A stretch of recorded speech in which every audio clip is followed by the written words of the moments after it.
آج کا پروگرام جسے آپ ریڈ ایف ایم کے الگ الگ پلیٹ فارمز پر دیکھ رہے ہیں، ہمارے ساتھ ایک مفتی صاحب ہیں۔ ہم کیونکہ کوشش لگاتار کر رہے ہیں کہ وہ مسائل ہیں ان پر بھی بات ہو، اور یہ وہ پاک مہینہ ہے جس کا نام اللہ سبحانہ و تعالیٰ نے خود دیا ہے۔ اس پاک بابرکت اور رحمت والے مہینے میں کئی سارے مسائل ہوتے ہیں، کئی سارے سوالات ہوتے ہیں، ان سوالات کے اوپر بات کرنا بہت ضروری ہے۔ تو آئیے ہمارے جو آج کے مہمان ہیں ان سے ملاقات کرتے ہیں۔ مفتی نذیر احمد قاسمی صاحب، یہ شیخ الحدیث ہیں دارالعلوم رحمیہ سے۔ السلام علیکم ورحمۃ اللہ۔ وعلیکم السلام ورحمۃ اللہ وبرکاتہ۔ مفتی صاحب، جو بہت ہی رحمت اور برکتوں کا یہ مہینہ آیا ہے، اس مہینے کی اپنی ایک فضیلت ہے، اپنی ایک رحمت ہے، اپنی ایک برکت ہے۔ تو ہم چاہتے ہیں کہ یہ جو ریڈ ایف ایم کی طرف سے آج یہ پروگرام لایا گیا ہے برکت رمضان، یہ جو خوبصورت سا پروگرام ہے، اس میں پوری طرف سے ہم کوشش کریں کہ رمضان کا ایک جشن بھی ہو، اس لیے نام ہے جشن رمضان۔ تو آغاز سے ہی اس پاک اور بابرکت مہینے کی رحمت اور برکت سے ہمیں آگاہ کریں۔ السلام علیکم ورحمۃ اللہ وبرکاتہ۔ اس کے بعد میں آپ کا شکریہ ادا کرتا ہوں کہ آپ نے یہ موقع عطا کیا کہ اپنے سامعین تک رمضان المبارک کے حوالے سے وہ مفید ترین باتیں سامنے آئیں جن باتوں کے نتیجے میں ایک ایمان والے کے ایمان میں یقیناً اضافہ ہوتا ہے، اور رمضان ٹھیک طرح سے گزارنے اور رمضان کی قدر کرنے کے جذبات اس کے اندر ابھرتے ہیں۔ اس حوالے سے میں مزید آپ کا شکر گزار ہوں کہ آپ نے موقع میسر ہوا اور آپ کے ذریعے سے یہ قیمتی لمحات نصیب ہوئے۔ محترم، رمضان مبارک کا مہینہ وہ مبارک مہینہ ہے جس کا نام خود قرآن کریم میں اللہ نے لیا۔ فرمایا شہر رمضان، رمضان کا مہینہ، الذی انزل فیہ القرآن، جس میں قرآن کریم نازل ہوا۔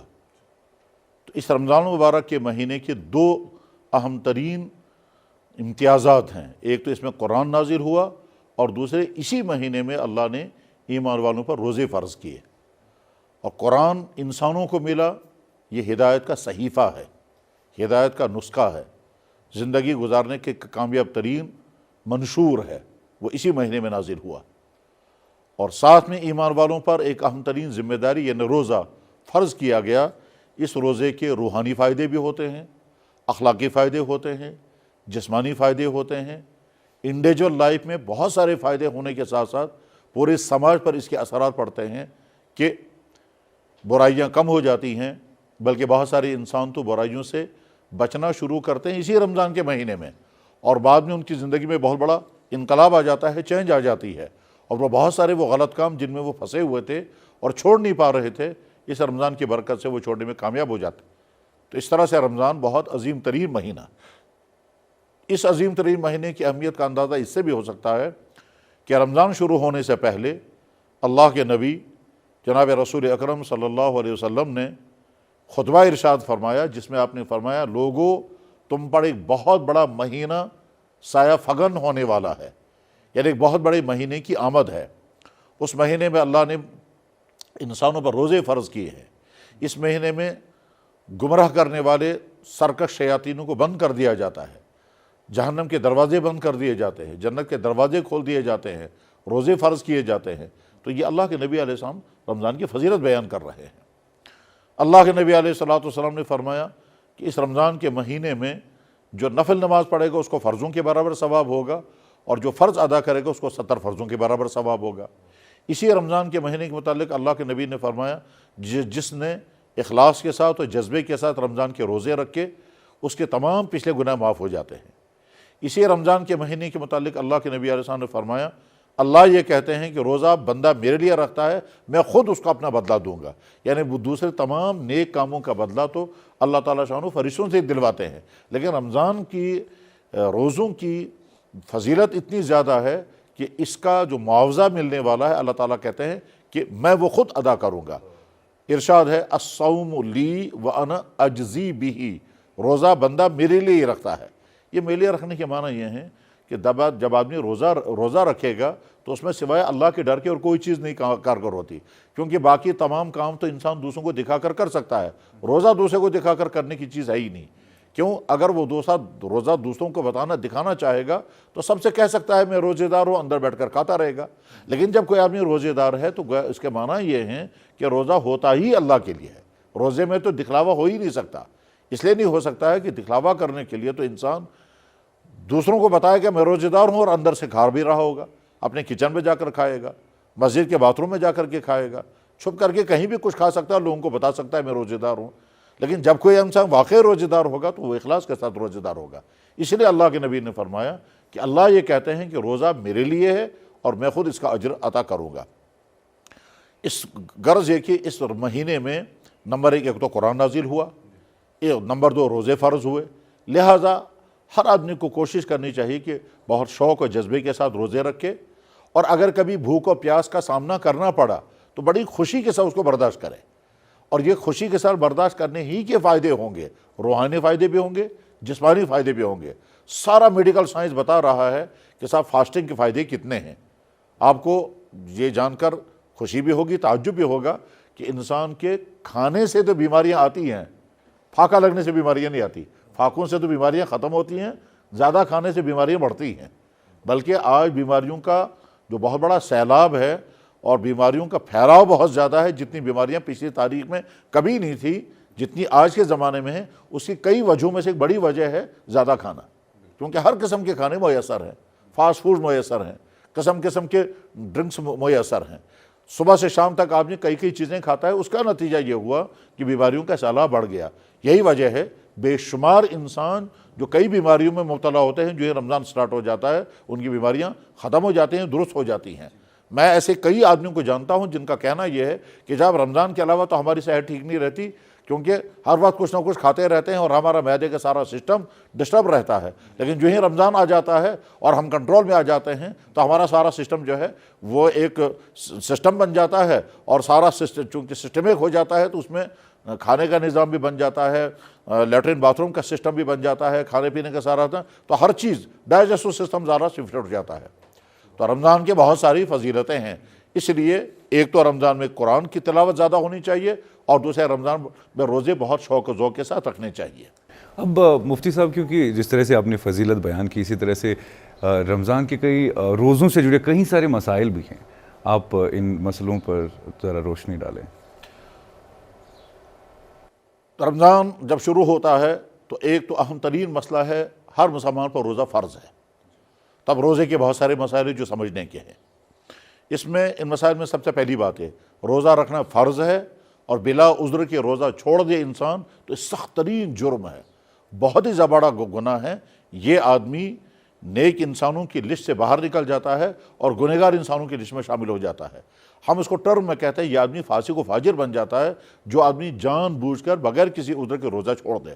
تو لہذا روزہ رکھنا بہت زیادہ ضروری ہے۔ اب اگر انسان سوچتا ہے کہ صاحب مجھے بھوک اور پیاس کا سامنا کرنا پڑے گا، کون آج بھوک اور پیاس برداشت کرے گا؟ تو جواب ہے کہ اللہ تعالیٰ تو چاہتے ہی یہی ہیں کہ آپ کو بھوک اور پیاس برداشت کرنے کی ہمت پیدا ہو جائے، اور آپ اپنے اندر عادت پیدا کر لیں کہ آپ کے اندر قوت ضبط پیدا ہو جائے، برداشت کرنے کی صلاحیت پیدا ہو جائے، اور اس برداشت کرنے کے نتیجے میں آپ کے جسم کے جسمانی فائدے بھی ہوں گے اور روحانی اور اخلاقی فائدے بھی ہوں گے۔ تو اللہ تو چاہتے ہی ہیں کہ انسان کو بھوک لگے اور برداشت کرے، پیاس لگے اور اس کو برداشت کرے۔ اگر کسی انسان کو بھوک ہی نہ لگے، پیاس ہی نہ لگے اور پھر روزہ رکھا تو روزے کا کوئی فائدہ ہی نہیں ہے۔ تو ایک بات تو ہے روزہ ہر مسلمان پر فرض ہے۔ البتہ 3 آدمی ایسے ہیں جن کو یہ روزہ وقتی طور پر چھوڑ دینے کی اجازت ہوتی ہے۔ نمبر 1، ہماری وہ ماں، ہماری وہ بہن، ہماری وہ بیٹی کہ جو پریگننسی میں ہوں۔ اسی طرح سے ہماری وہ ماں، ہماری وہ بہن یا ہماری وہ بیٹی کہ جو اپنے بچے کو دودھ پلا رہی ہوں، جن کو ابھی قریب میں ہی ڈیلیوری ہوئی ہو اور بچہ دودھ پی رہا ہو، تو ان 2 خواتین کو روزہ چھوڑ دینے کی اجازت ہے، کنسیشن ہے، کیونکہ تاکہ بچے کو تکلیف نہ پہنچے۔ اور اسی طرح سے جب پریگننسی کی حالت ہوتی ہے تو اس وقت بہت ڈائٹ چاہیے، تو اس وقت اگر یہ روزہ رکھیں گے تو ہو سکتا ہے خود کو اور پیٹ میں پلنے والے بچے کو تکلیف پہنچ جائے، اس لیے ان 2 عورتوں کو روزہ چھوڑ دینے کی اجازت ہے۔ لیکن ساتھ میں ان کی ذمہ داری یہ بھی ہے کہ آگے کے لیے وہ حساب کر کے رکھیں کتنے روزے چھوڑے، پورا مہینہ اگر چھوڑا تو آئندہ جب وہ نارمل زندگی میں آ جائیں گی تو اس وقت ان کو یہ روزے رکھنے ضروری ہیں، چاہے تھوڑا تھوڑا کر کے رکھیں، چاہے بیچ میں گیپ رکھیں، چاہے سردیوں میں رکھیں، جن دنوں میں سردیاں ہوتی ہیں، دن چھوٹے ہوتے ہیں، ان دنوں میں روزے رکھنے بہت آسان ہوتے ہیں، تو آگے چل کے روزے، تو ایک تو کنسیشن ان دو خواتین کو دی گئی۔ دوسری وہ خواتین کی جو منتھلی عذر میں ہوں گی ان کو بھی روزہ چھوڑ دینے کی اجازت نہیں، ان کو تو حکم ہے کہ یہ اس حالت میں آپ روزہ بالکل نہیں رکھیں گی، اور جتنے دنوں اس پیریڈ میں گزر جائیں گے اتنے دنوں کے روزے بعد میں ان کو رکھنے ہوں گے۔ چوتھا آدمی جس کو روزہ معاف ہو جاتا ہے وہ یہ کہ اگر کوئی آدمی بیمار ہو اور سفر کی حالت میں ہو، تو بیمار ہو یا سفر کی حالت میں ہو، ان دونوں کو روزہ چھوڑ دینے کی کنسیشن ہے۔ آج کل کے سفروں میں چونکہ زیادہ تکلیفیں نہیں ہوتی ہیں، لوگ جب سفروں میں جاتے ہیں تو چاہے وہ ٹریول کر رہے ہوں ٹرانسپورٹ سے، اور چاہے وہ جہاز سے سفر کر رہے ہوں، آگے چل کر کے رہنے کے انتظامات بہت اچھے ہوتے ہیں، بعض بہت اچھے ہوٹلوں میں جا کر کے ٹھہرتے ہیں، تو اس طرح کے سفروں میں اگرچہ روزہ نہیں چھوڑنا چاہیے، لیکن بہرحال اسلام نے اجازت دی ہے تو آپ روزہ چھوڑ سکتے ہیں، ان روزوں کے بعد میں آپ قضا کریں گے۔ اسی طرح سے اگر کوئی انسان خدا نخواستہ بیمار ہو اور بیماری کی میں روزہ رکھنے سے بیماری کے بڑھ جانے کا خطرہ ہو، اور ڈاکٹر کہہ رہا ہو کہ آپ روزہ مت رکھیے، لیکن ڈاکٹر کے لیے ضروری ہے کہ وہ ڈاکٹر کے اندر 3 چیزیں ہونی چاہیے۔ نمبر 1 وہ مسلمان ہونا چاہیے، نمبر 2 وہ بہت ماہر ہونا چاہیے، اور نمبر 3 بہت دیندار ہونا چاہیے۔ یہ تینوں شرطیں جب ہوں گی اس ڈاکٹر کے کہنے پر آپ کو روزہ چھوڑ دینے کی اجازت ہے۔ تو اب جب روزہ چھوڑ دیں گے بے وجہ بیماری کے تو ان روزوں کے بعد میں قضا کریں گے، یا روزہ چھوڑ دیں گے بوجہ سفر کے تو اس وجہ سے بعد میں ان کو روزہ رکھیں گے۔ یہ سارا جو بیان کیا جا رہا ہے یہ قرآن کریم میں اللہ تعالیٰ نے خود بیان فرمایا کہ جب تم سفر میں ہو یا بیماری کی حالت میں ہو تو روزہ چھوڑ دو گے۔ ان چند آدمیوں کے علاوہ باقی ہر آدمی کو روزہ رکھنا بہت زیادہ ضروری ہے۔ اس کے بعد اب سمجھنا ہے کہ جب انسان نے روزہ رکھا تو احتیاط کن چیزوں سے کرنی ہے۔ نمبر 1 ایک تو کھانے پینے سے احتیاط، اس سے تو اگر کھانے پینے سے احتیاط نہیں ہوئے تو روزہ ہی ٹوٹ جائے گا۔ اور اسی طرح سے جو شادی شدہ لوگ ہیں وہ اپنے پرائیویٹ تعلقات روزے کی حالت میں قائم نہیں کر سکتے۔ اگر خدا نخواستہ ایسا ہوا کہ روزے کی حالت میں پرائیویٹ تعلقات قائم ہوئے اور آخری درجے تک پہنچ گئے تو اس کے نتیجے میں ان دونوں مرد اور عورت کو اسلامی اصولوں کے مطابق بہت سخت سزا لگتی ہے۔ اور وہ سخت سزا کیا ہے کہ ان کو مسلسل 2 مہینے کے روزے رکھنے پڑیں گے۔ کہ اگر روزے کی حالت میں انہوں نے پرائیویٹ تعلقات قائم کیا اور دن میں، رات میں نہیں، رات میں تو اجازت ہے، لیکن دن میں اگر ایسا ہو گیا تو مرد اور عورت دونوں پر 60 دن کے روزے رکھنے ہوں گے اور لگاتار رکھنے پڑیں گے۔ تو اس لیے ان 3 چیزوں سے بچنا تو پہلے ضروری، کھانے سے، پینے سے اور پرائیویٹ تعلقات قائم کرنے سے۔ روزے کی ڈیفینیشن میں ہی آتا ہے یہ الامساک عن مفطرات الثلاثہ، 3 چیزوں سے بچنے کا نام روزہ ہے۔ اس کے بعد پھر روزے کا اصل مقصد ہے انسان کی آنکھ، انسان کا کان، انسان کی زبان، انسان کا دماغ تمام غلط کاموں سے بچے۔ مقصد روزے کا یہی ہے۔ اس لیے رمضان میں اپنی آنکھوں کی حفاظت، اپنے کانوں کی حفاظت، اپنی زبان کی حفاظت اور اپنی سوچ اور دل و دماغ کی حفاظت، یعنی ہم غلط بات نہ سوچیں، غلط پلان نہ بنائیں، برے خیالات دل میں نہ لائیں، برے جذبات نہ آ جائیں، کسی کے ساتھ نفرت کی بات نہ ہو، کسی نامحرم کے خیالات دل میں لا کر لذت محسوس نہ کریں، گناہ کے پلان نہ بنائیں۔ اسی طرح سے ہم زبان سے غلط بات نہ نکالیں، نہ غیبت کریں، نہ تہمت، نہ بہتان، ان تمام چیزوں سے بچیں۔ اور اسی طرح سے گندی چیزیں نہ سنیں، میوزک نہ سنیں، نامحرم عورتوں سے باتیں کرتے ہوئے، اسی طرح سے اپنی آنکھوں کی حفاظت، تب یہ روزہ مکمل بنے گا۔ چنانچہ جناب رسول اکرم صلی اللہ علیہ وسلم نے فرمایا کہ جس آدمی نے غلط کام نہیں چھوڑے، جھوٹ بولنا نہیں چھوڑا، صرف فاقے کیے تو اللہ کو ایسے روزوں کی کوئی ضرورت نہیں ہے۔ فرمایا من لم یدع قول الزور والعمل به فلیس للہ حاجۃ فی ان یدع طعامہ و شرابہ، جس نے جھوٹ بولنا نہیں چھوڑا، جس نے غلط کلامی بد کلامی نہیں چھوڑی، اللہ کو تمہارے اس طرح کے روزوں کی کوئی ضرورت نہیں ہے جس میں تم نے صرف فاقہ کیا۔ تو اس لیے روزے داروں کی ان چیزوں سے بہت پرہیز کرنا چاہیے۔ خصوصاً جو دکان پہ بیٹھا ہوا ہمارا بھائی ہے، اس کو کسٹمروں کے ساتھ طرح طرح کے معاملات ہوتے ہیں، خاص طور پر جب پیمنٹ لینے اور دینے کا مسئلہ ہوتا ہے، اس میں بہت تیز کلامیاں ہوتی ہیں، اس میں بہت جھوٹی قسمیں کھانی پڑتی ہیں۔ آپ پیمنٹ کرنے کی پوزیشن میں نہیں ہیں اور جھوٹی قسمیں کھا رہے ہیں کہ صاحب میں کل دوں گا، پرسوں دوں گا۔ ہماری سوسائٹی میں دکانوں بزنس کی دنیا میں یہ بہت بڑا مسئلہ ہے، کیا صاحب وقت پہ پیمنٹ نہیں اور جھوٹے وعدے ہوتے ہیں۔ یہ دکاندار بھی دوسرے دکانداروں سے کرتا ہے، کسٹمر بھی دکانداروں سے کرتا ہے، اور اس میں بعض لوگ تو سال ہا سال تک لٹکا کر کے رکھتے ہیں اور جھوٹے وعدے کرتے رہتے ہیں، اگلے مہینے دیں گے، اگلے سال دیں گے، پیمنٹ آئے گی تب دیں گے، بلیں نکلیں گے تب دیں گے، اور صاحب دکان سے مال آئے گا، کسٹمر میں مال خریدا. یہ وعدے ہوتے رہتے ہیں اور اس میں تیز کلامیاں ہوتی ہیں. تو جھوٹے وعدے ہوتے ہیں، بد کلامیاں ہوتی ہیں، لڑائیاں ہوتی ہیں، جھوٹی قسمیں کھانی پڑتی ہیں. یہ سب زبان کے گناہ ہیں. تو رمضان کی حالت میں ان تمام چیزوں سے بچنے کی کوشش کرنی چاہیے. بلکہ اللہ کے نبی علیہ السلام نے یہ بھی فرمایا کہ اگر کوئی شخص تم سے لڑنے لگے تو اس سے کہو یار میں روزے دار ہوں، میں لڑ نہیں سکتا. اگر وہ نہیں رک رہا ہے تو اپنے آپ سے کہو کہ تم روزے دار ہو، تم مت لڑنا یہاں سے، کیونکہ اس کا روزہ خراب ہو یا نہ ہو تمہارا تو ہو جائے گا. تو زبان کا کنٹرول ہو، آنکھوں کا کنٹرول ہو، رویے ٹھیک کیے جائیں، برداشت کا مادہ پیدا کیا جائے تو اس رمضان بہت اچھا گزرے گا. جی بہت بہت شکریہ مفتی صاحب. لیکن یہ آخری چیز جو میں آپ سے پوچھنا چاہوں گا، اور میں چاہتا ہوں کہ میرے جو دیکھنے والے ہمارے جو دوست ہیں ان تک یہ بات پہنچے کہ رمضان اور روزوں سے جڑے ہوئے کئی سارے مسائل، ان میں غلط فہمیاں بہت ساری ہوتی ہیں اور ان غلط فہمیوں کو سدھارا بھی جا سکتا ہے، لیکن اس کے لیے ہماری جانکاری بہت ضروری ہے. تو کئی ساری غلط فہمیاں روزوں سے جو جڑی ہوئی ہیں، اگر آپ ان کی وضاحت کرتے. روزوں سے متعلق غلط فہمیاں جو تو بہت ساری ہیں. مثلا روزوں کے متعلق ایک غلط فہمی یہ ہے کہ جو چھوٹے بچے ہیں ان کو روزے نہیں رکھنے چاہیے. تو جواب اس کا یہ ہے کہ اگر چھوٹا بچہ روزہ رکھنا چاہتا ہے تو آپ اس کو اپریشیٹ کریں اور روزہ رکھنے کی ترغیب دیں. اس کا نتیجہ کیا نکلے گا؟ بچپن میں ہی اس کے ذہن میں بیٹھے گا کہ ہم مسلمان ہیں اور مسلمان پر روزہ فرض ہو جاتا ہے. چنانچہ جب اسے روزہ رکھ لیا اور روزہ رکھنے کے بعد دن میں اس کو جو ہی بھوک لگے گی، آپ اسے کہیے کہ دیکھو تم چھوٹے ہو اور اللہ نے تمہارے لیے کنسیشن رکھی ہے، تمہارا افطاری صفت ہو جائے گا.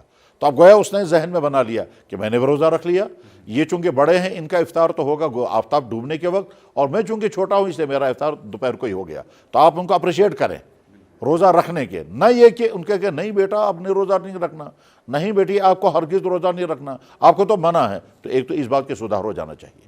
نمبر 2، جو ہمارے بچے سکولوں کالجوں کو جا رہے ہیں، اب تک رمضان سے پہلے آپ ان کو ٹفن ساتھ میں دیتے تھے، کھانے کا سسٹم ساتھ میں ہوا کرتا تھا. آپ بچوں کے ذہن یہ بنائیں کہ اب دیکھو رمضان ہے، رمضان میں آپ کو کھانا ساتھ لے کر نہیں جانا ہوگا. اب البتہ رمضان کے مہینے میں کھلے عام نہیں کھانا ہوتا ہے. رمضان کے مہینے میں اولاً تو کھانا ہی نہیں ہوتا، اور اگر کھانے کی مجبوری ہو تو چھپ کر کے کھانا ہوتا ہے کیا کہ رمضان کی توہین نہ ہو. اور بچوں کے ذہن یہ بنایا جائے کہ آپ گھر پہ چھپ کر کے کھا کے جائیں گے، سکول میں کالج میں کچھ نہیں کھائیں گے، اس لیے کہ آج رمضان ہے اور رمضان میں سب کے سامنے نہیں کھانا ہوتا ہے، اور شام کو واپس آ کر یا دوپہر کو واپس آ کر اس وقت آپ کھائیں جو کچھ بھی کھانا ہوگا. تو ان کا ذہن بنے گا کہ ہم رمضان کا احترام کرنا چاہیے. اسی طرح سے جو خواتین ہمارے گھروں میں ہوتی ہیں اور جن کو روزے معاف ہو گئے، وہ بڑے کھلے عام کہتے ہیں کہ صاحب ہمارے تو روزے معاف ہیں، سب کے سامنے بیٹھ کے کھا رہی ہیں. تو دیکھیے یہ دو الگ الگ چیزیں ہیں. ایک ہے رمضان میں آپ کو کنسیشن مل گئی روزہ چھوڑنے کی، اور ایک ہے کھلے عام آپ سب کے سامنے بیٹھ کر کے کھائیں.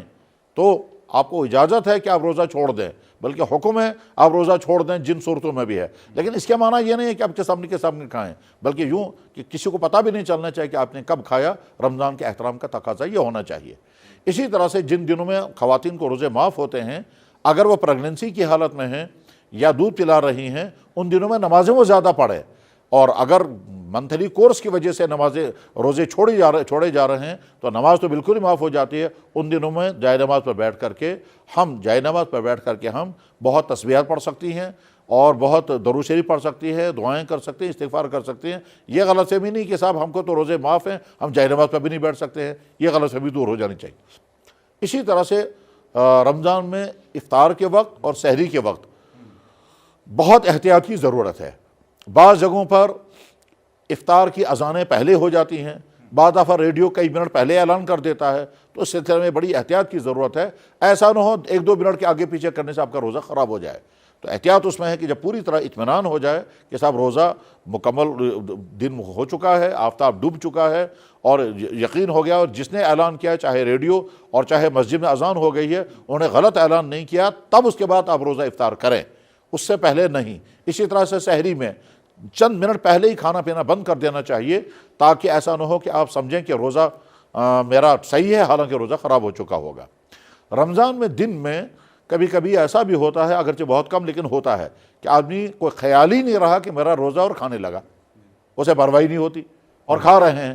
تو کتابوں میں مسئلہ لکھا ہوا ہے کہ اگر یہ جوان لڑکا ہے تو فوراً سے کہا جائے کہ آپ تو روزے میں ہیں، تاکہ اسے وہ فوراً رک جائے. اور اگر وہ جوانی میں نہیں ہے، بڑھاپے میں ہیں، تو ان کو کھانے دیجیے. اور جب اچھی طرح سے تھوڑا سا کھا لیں اس کے بعد ان سے کہیں کہ شاید آپ کا روزہ تھا، اب ان کو یاد آئے گا کہ میرا تو روزہ تھا۔ تو اب اس کھانے کی وجہ سے روزہ نہیں ٹوٹتا، چاہے پیٹ بھر کر کے کھایا ہو چاہے تھوڑا سا کھایا ہو مثلا۔ اور یہ کبھی بلکہ حدیثوں میں تو یہ آتا ہے کہ اللہ کے نبی علیہ السلام نے فرمایا کہ اللہ تعالیٰ خاص طور پر اس کو کھلاتے ہیں، اس کے ذہن سے اتار دیتے ہیں کہ تم روزے سے ہو، اور جب ذہن سے اتر گیا کہ تم روزے سے ہو اس کے بعد پھر وہ کھانے لگتا ہے، جب پیٹ بھر جب پھر خیال آتا ہے کہ میں تو روزے سے ہوں، تو بھول کر کھانے سے روزہ نہیں ٹوٹتا چاہے پیٹ بھر کر کے کھائے۔ بہت دلچسپ بات یہ ہے کہ آدمی جان بوجھ کر کے ایک چمچہ پانی پیے تو روزہ ٹوٹ جائے گا، اور بھول کر کے پوری بوتل پیے گا تو پانی روزہ نہیں ٹوٹے گا۔ بہت بہت شکریہ مفتی صاحب، امید کریں گے کہ آپ آگے بھی ہمارے ساتھ اس جشن رمضان کے سفر میں جڑیں گے، پوری امید۔ بہت بہت شکریہ۔